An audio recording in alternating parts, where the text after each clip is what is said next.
Hare Krishna, Jai Srila Prabhupada, Jai Shri Gurudev. Welcome everyone to this reading of Bhagavad Gita as it is, 1972 Mac Deluxe Edition. We are finishing off Chapter 6 today, the last 3 verses of Chapter 6. Let's get to it. Om Namo Bhagavate Vasudevaya. Om Jnanatimirandasya Jnananjana Shalakaya Chakshur Unmilitam Yena Tasmai Shri Guruve Namaha. All right. Chapter 6, verse 45. But when the yogi engages himself with sincere endeavor in making further progress, being washed of all contaminations, then ultimately, after many, many births of practice, he attains the supreme goal. Really short purport here. It's just a tiny bit longer than the verse. One of the key words for me in this verse is sincere, which doesn't actually appear in the Sanskrit. It's the first word of the verse, prayatna, which Prabhupada translates as by rigid practice. But I really like how he changes it to sincere endeavor because it's a little redundant in the Sanskrit, actually. So Krishna says, by many, many births, one attains this. And so by saying by rigid practice, by many, many births, it's a little redundant, and it also is kind of leaving out the sincere endeavor part, which has to be there. If you're not practicing sincerely, it won't take many, many births. It will take many, many, many, many, many, many, many births. Once again, I'm not fault finding Prabhupada. I just like breaking down the language a lot because I'm a language teacher and it's just part of my life. It's just how I, kind of work with the world. I'm very particular about language. A lot of people don't like that. They think I'm, whining or being pedantic and different things like that. And that's true. But, if what I'm doing wasn't coming from a place of wisdom and practicality, then, then I might stop doing it. But that's not the case.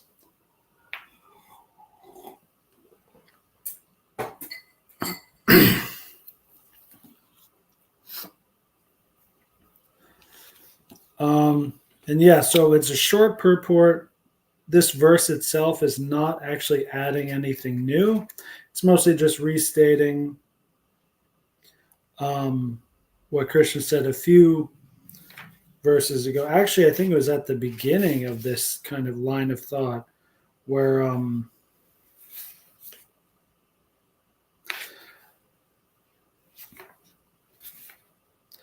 so if you fall down, you get a good birth to come back and try again. Krishna actually hasn't said to this point yet that, one attains the ultimate goal. But it's just obvious. It's been building up to this point so obviously that, why is Krishna saying, oh, yeah, you're going to be born in a rich family or aristocratic family,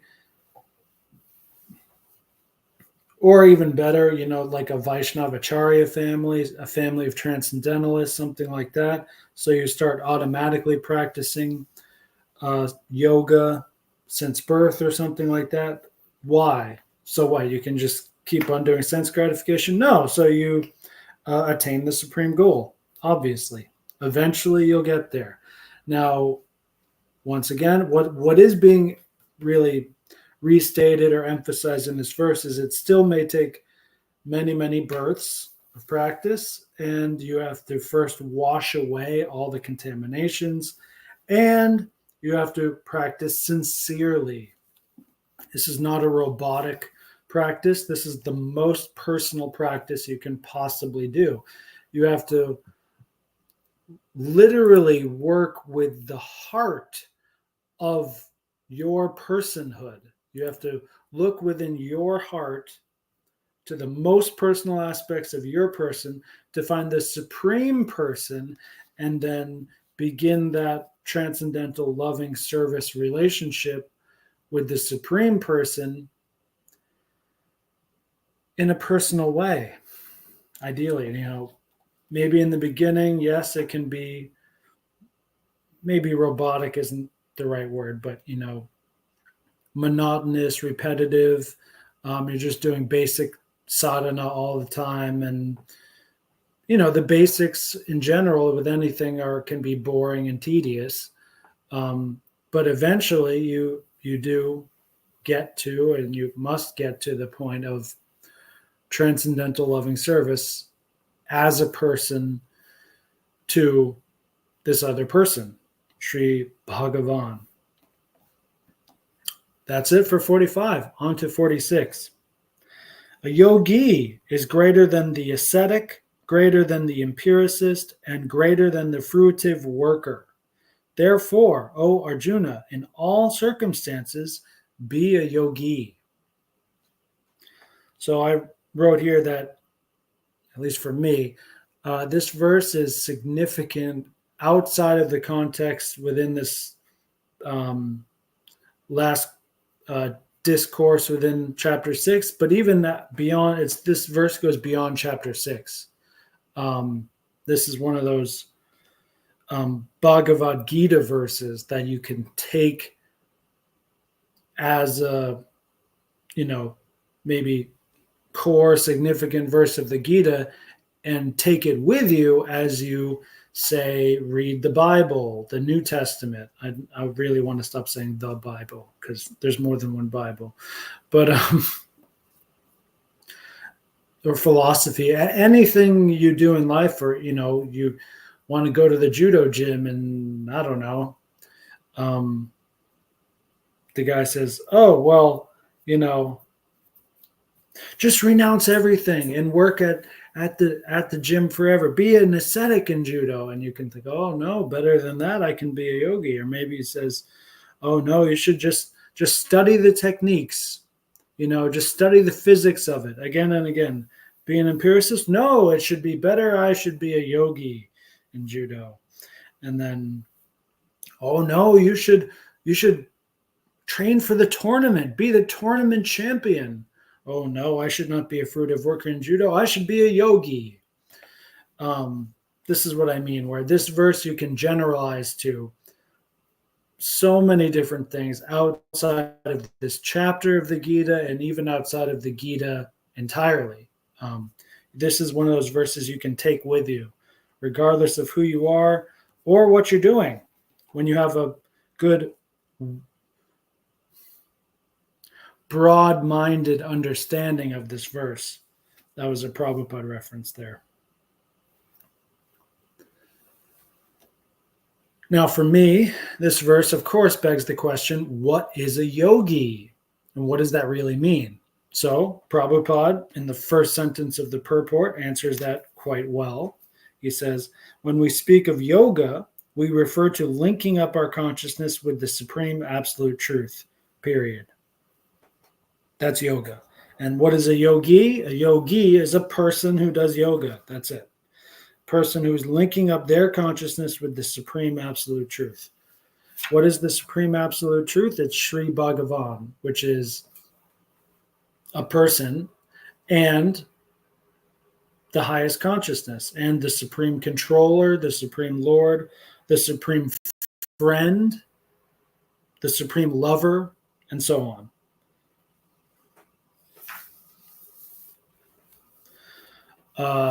Really, really excellent purport for how short it is. Kind of wish it was longer, but we have everything we need here to understand. So There's different kinds of yoga. Now, Krishna in the verse, by just saying yoga and not qualifying it at all, is mentioned by Prabhupada as significant because I'll just read what Prabhupada says. The Lord has confirmed herein the superiority of yoga, but he has not mentioned that it is better than bhakti yoga. And Prabhupada is saying Krishna is doing that on purpose because bhakti yoga, quote, is full spiritual knowledge, and as such, nothing can excel it. So yeah, actually bhakti yoga, and that's the next verse. The next verse is saying, okay, well, if you agree that Arjuna and the reader, if you agree that that yoga is the greatest of all activities, then what is the greatest yoga? Well, that's bhakti yoga. That's the next verse. But why the other ones don't work? Okay, well, and the three main kinds are karma yoga, jnana yoga, and bhakti yoga. So asceticism without self-knowledge is imperfect. You can get a lot of benefits from being a monk, living in the wilderness, whatever. You can clean yourself very nicely. You can even get some superpowers. But if you don't know the soul and the super soul, it's always going to be lacking. And empiric knowledge without surrender to the Supreme Lord is also imperfect. Many, many examples of that. Think of any successful modern material scientist like Jordan Peterson may be a really good example of this kind of person who, wow, has such great accomplishments and a great mind and all this stuff. But for a devotee like me and E. Michael Jones and others who are looking at Jordan Peterson, he kind of just looks like a boy. He looks like an immature little boy because he doesn't, the most basic, thing about, just action, that God is actually real and you actually can have a relationship with him and not just like some impersonal, like philosophical idea to extrapolate on. Like he seems just like so utterly lacking. But I mean, I should state that you can only have that perception if you have God. So for the average person who is still, to be honest, worshiping Peterson and who doesn't have God, and they're still very much on the beginner on this path, they won't know what I'm talking about. They may think I'm insulting or degrading Peterson. I don't mean it in that way. And I just mean, there's a higher path. So just keep going. It's nothing personal.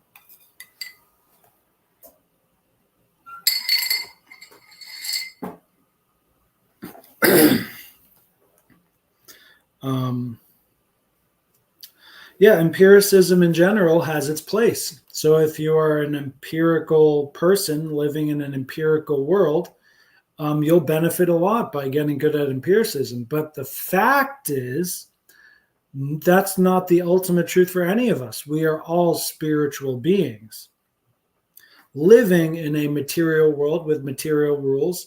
And there's a very limited time and place to really focus on those material rules. You don't need to, actually. You don't need to at all. If you have the Bhagavad Gita or other, religious texts, and you simply, humbly, and sincerely follow the moral teachings, and you stay in the association of other devotees of your faith, you're good.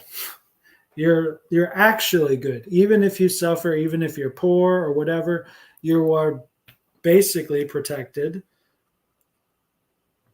I mean that technically. Basically protected doesn't mean more or less protected. That's not what the word basically means.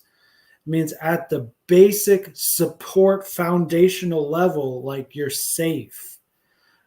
Most people who don't have that are not basically protected. They can be carried off, swept by the wind at a moment's notice because they don't have a proper foundation in their life.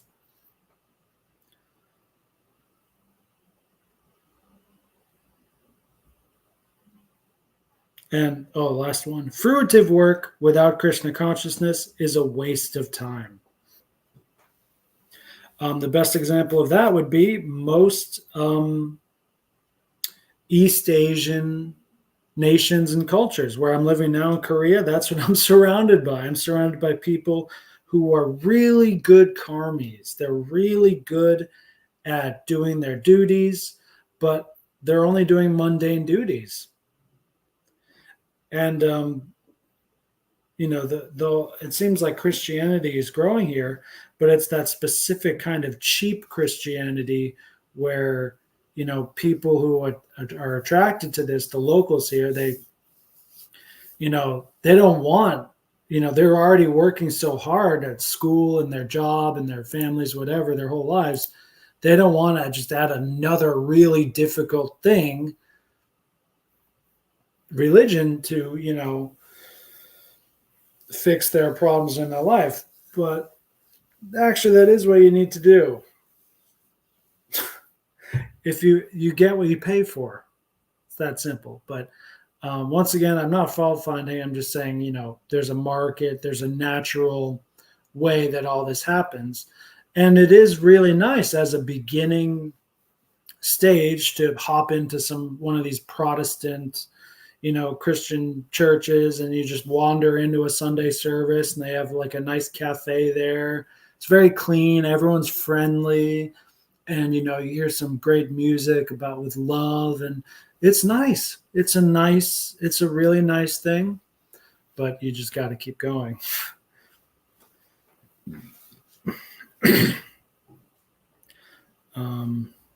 Yeah.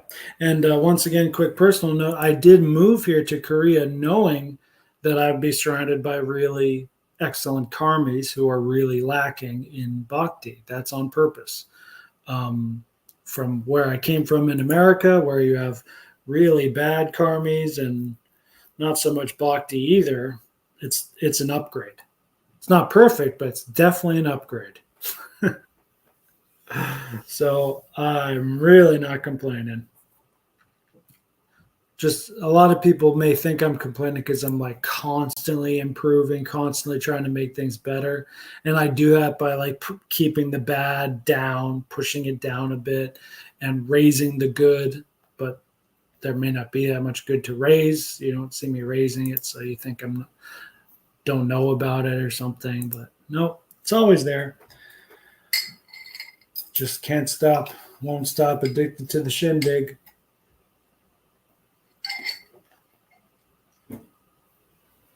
All right, text 47, the final verse of chapter 6. Here we go.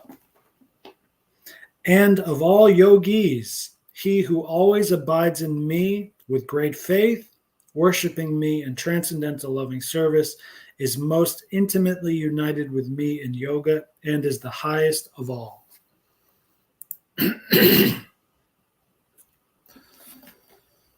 So once again, we learned in the last verse, 46, that yoga is the best, being a yogi is the best kind of person to be in all circumstances. So among the yogis, who is the highest yogi? Well, that's this verse. And once again, this is a verse you can generalize outside of this chapter and outside of the Gita. So once again, doing a really good analogy with like judo, which is not totally mundane, but not totally, transcendental either. It's exactly in the middle of these two worlds. So of all the people, like I'm just going to replace like linking with the supreme truth with that's yoga. With in judo, it might be like just like practicing pure judo, as opposed to judo to win a tournament. That's fruitive judo, or judo, just learning the physics of judo, empiricist judo, or Jnana would be like, studying the textbooks of judo, like all of these are lesser than just practicing pure judo, just linking with judo itself. And then among those judokas, those students of judo who are doing pure judo, who is the highest?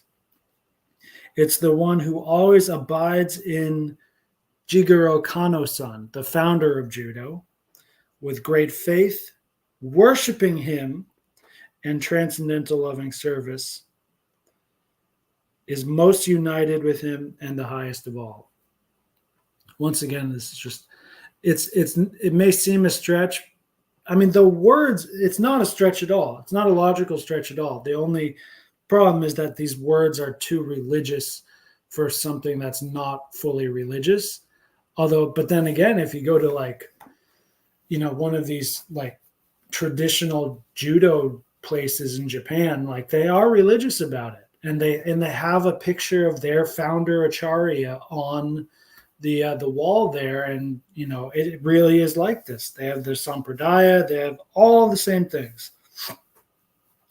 But yes, it's from the even higher transcendental platform, it's like, yeah, well, this is actually a false idol, and that's true. Like Kano-san was a great man who made judo and had a very great understanding, whatever, blah blah blah. But he's not Jesus. He's not Prabhupada. He's not God. He's but he's vastly higher than most other people. He's higher than Peterson. He's higher than Trump.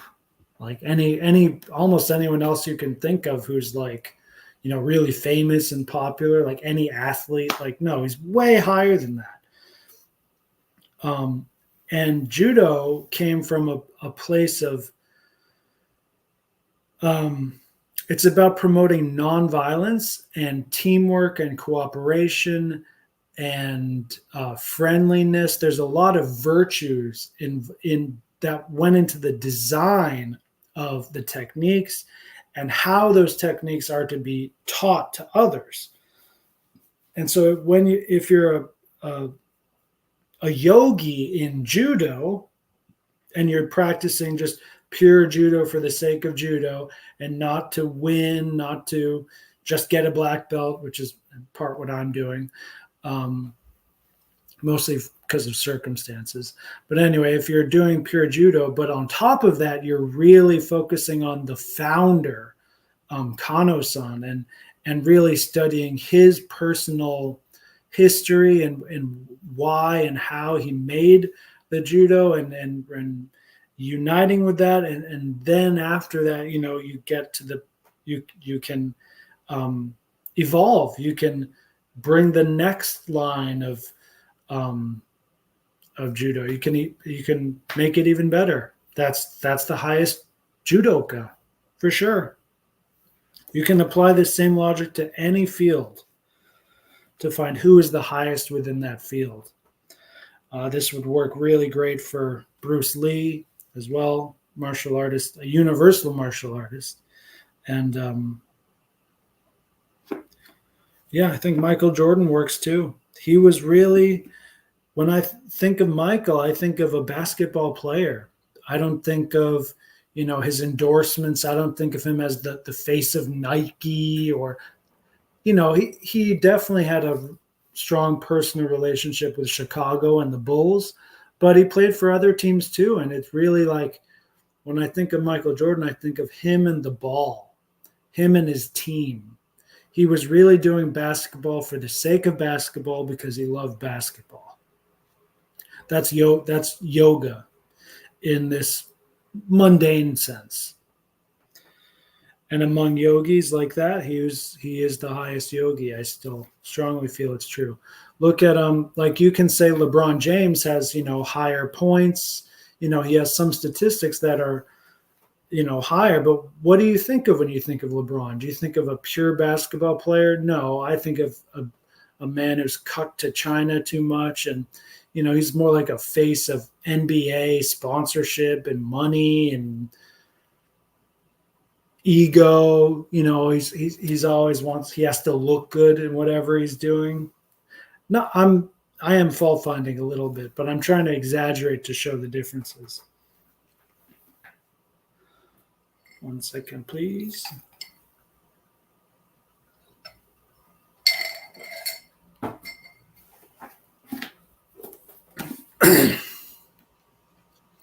So, I'm reading from the purport now.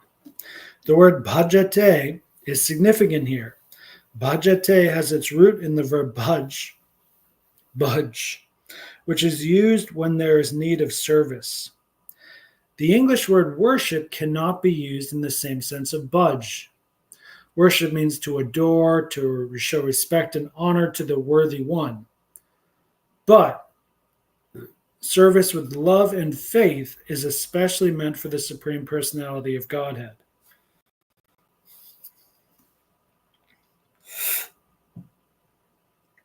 And, this is throughout the Gita, Prabhupada translates bhakti as transcendental loving service.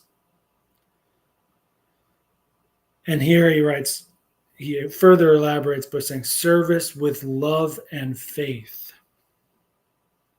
That's the key. So a yogi is just someone who is linking with God. And there's many ways to do that. But if you're linking with God, with love, with faith, and in the sense of service, when you have all three together, that's bhakti. And that really is perfect. All three need to be there for it to be bhakti proper, because if you don't have love, you may be a karmi. You may be just doing it just to get something, or just because it's your duty or whatever. And if you don't have service, you may be Mayavadi. You may be thinking, well, we're all God. Everything's God. Everything's all one. No, service means your constitutional position as part and parcel of the Supreme Lord is realized. Means you can only serve. It means knowing and realizing that you can't not serve in your position. The service is what it is. Now there are different personal rasas or flavors of that service. Like you can serve Krishna as his father, as his lover, as his friend, as his disciple, as his brother. There's many ways you can serve, but the service must be there. Because we're not God. We're not equal with God. And faith has to be there. So if you don't have faith, you may be a jnani. Once again, like Peterson's a good example. You may have great knowledge of God, and you're, doing different things. You're practicing linking with God, but maybe you don't think God is real, or God is a person, or God is someone you communicate with. Faith means you have a relationship and you believe it's enduring. Your relationship is enduring.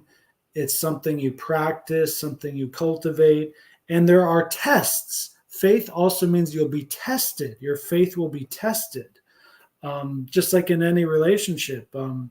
Just because you get married and it's a great ceremony or whatever, doesn't mean it's all peaches and creamy rainbows. During the there's my sandwich just arrived. I don't know if you heard the bell, but pretty good timing. But I have to do the laundry first anyway. Never mind. But a lot of people, I've actually, even in China and familial piety places across Asia, even during the wedding ceremony, they might share a video of the bride or the groom cheating on someone else. Temptation and tests for a relationship happen all the time. And faith means you have to keep with it, but also not from a sense of duty. Once again, it has to be from love and trust and so on.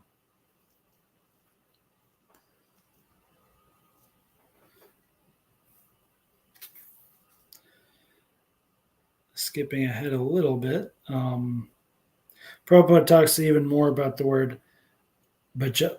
Well, First he says bhajate, then he says in this verse also the word bhajanti is used. But yeah, that's from the Bhagavatam. And it doesn't say where in the Bhagavatam, unfortunately.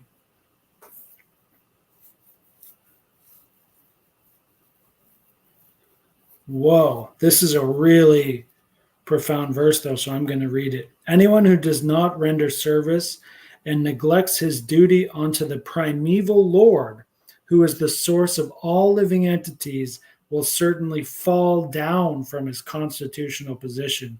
That does not sound good. If our constitutional position is part and parcel of the Lord and eternal humility and service to the Lord, and you fall down from that, that doesn't sound good to be lower than that. But what Prabhupada's saying here is that the word bhakti, bhajanti, is only for the Supreme Lord, whereas worship is more for demigods or some other common living entity. And the word avajananti is also used in the Gita. Quote, only the fools and rascals deride the Supreme Personality of Godhead, Lord Krishna.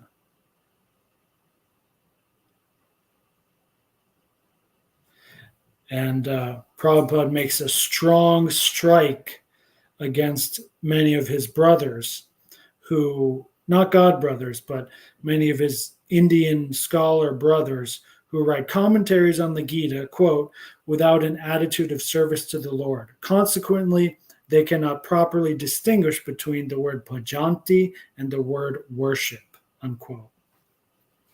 Going further, the culmination of all kinds of yoga practices lies in bhakti yoga. Bhakti is the end, is the ceiling, and so on. And here's the interesting thing, which is hinted at and talked about in different times throughout this Gita. Yoga actually means bhakti yoga. So it's really interesting that, this is a different geometry. It's not that karma yoga is level 3, jnana yoga is level 6, and then bhakti yoga is level 10. And it's like when you go from level 1 to 10, you don't really get a taste for it until you get to 7, 8, or 9. You don't actually know what bhakti is. It's not like that. There's at least traces of bhakti since level 0. All throughout it. It's the heart of yoga. But actually realizing it and practicing it, that's why it's the culmination of yoga. But even karma yoga is just bhakti yoga in a less than fully realized manner. And in that sense, all other yogas are progressions towards the destination of bhakti yoga. It's a long path.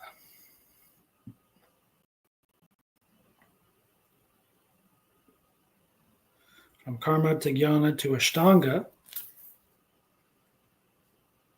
Surpassing ashtanga, you get to bhakti. But to analyze bhakti yoga minutely, one has to understand these other yogas. And, a sentence like that is why I'm here. It's one reason why I'm here doing these live streams, live readings. That's what we're lacking in ISKCON in general, not just Western ISKCON. We really focus on bhakti a lot, which is great. But if you don't have enough experience and study with the other yogas, you're just naturally not going to be able to analyze minutely with detail what is bhakti. And then how do we call someone who's at a certain stage? It's one who sticks to a particular point and does not make further progress. That's when we use the terms karma yogi, jnana yogi, dhyana yogi, Raja Yogi, Hatha Yogi, etc. Still one more whole page of the purport here. And if one is fortunate enough to come to bhakti, yes, he is to be understood to have surpassed all other yogas. This is the highest stage of yoga. This is the Mount Everest within the Himalayas. There's one more verse actually you might want to read. And this is the one it doesn't say, where it just says, as is confirmed in all Vedic literature, quote, only unto those great souls who have implicit faith in both the Lord and the spiritual master are all the imports of Vedic knowledge automatically revealed. And another one, bhakti means devotional service to the Lord, which is free from desire for material profit, either in this life or in the next. Devoid of such inclinations, one should fully absorb the mind in the Supreme. That is the purpose of Naishkarmya.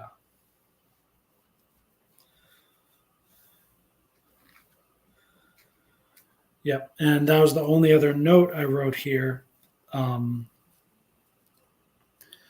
I was studying this earlier before starting the stream, is that bhakti, how do we define bhakti? It's transcendental loving service with faith to the Supreme Lord. That is the most proper, essential definition of bhakti. Practically, psychologically, another main definitional quality, as mentioned in the end of the purport here on page 360, is that there must not be a desire for material profit. And material profit doesn't have to mean money or wealth. It could also be status. It could be, oh, I want people to see me as a more advanced devotee than this other devotee. That's still material profit. It's 100% the same as doing something for money. It's a 100% material desire.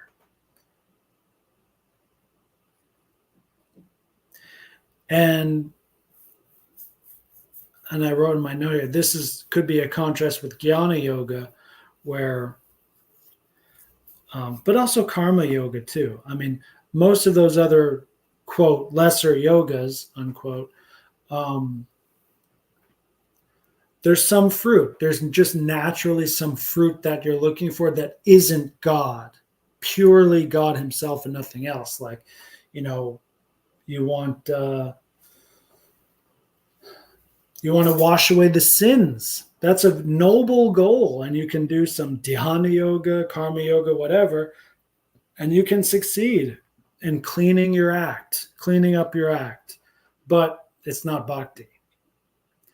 Jnana yoga, you have some desire to understand God and the universe and reincarnation, whatever. And you may end up getting that. But what happens? Like, let's say you get that supreme knowledge and then you just stop there. Well, you're a jnana yogi. What if you get that knowledge and you say, oh, no, but I think there's more. There must be. What about God the person? And then you keep going and then eventually you can become a bhakti yogi, a bhakta yogi.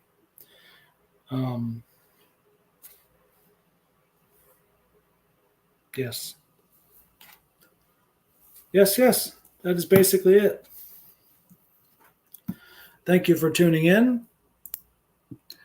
That's it for today. We're at 40 minutes. Don't like to go that much further than that. We'll see you next week. Have a good week. Hare Krishna. Hare Rama. Jai Srila Prabhupada.